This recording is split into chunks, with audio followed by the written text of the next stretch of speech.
আজকে সকাল সকাল আমি আর বরমশাই বেরিয়ে পড়েছিলাম একটু জলপাইগুড়ি যাব বলে। তাই তোমাদের টাটা দিয়ে দিচ্ছিলাম। যা রোদ, তাই বাইকে করে গেলাম না, ট্রেনে করেই গেলাম। জলপাইগুড়ি খুব বেশি দূর নয় বলে আধ ঘন্টার মধ্যেই পৌঁছে গিয়েছিলাম। আর ট্রেন থেকে নেমেই সোজা আমরা চলে গিয়েছিলাম জুডিওতে।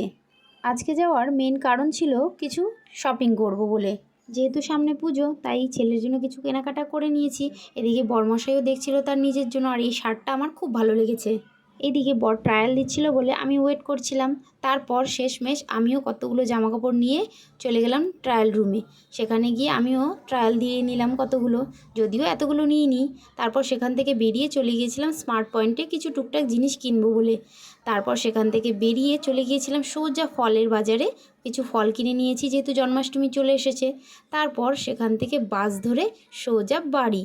বাসে যা ঘুম পাচ্ছিল আমার, কি বলবো। এসে নিয়ে স্নান করে নিয়েছি, যা ধুলোবালি বাইরে, কি বলবো আর।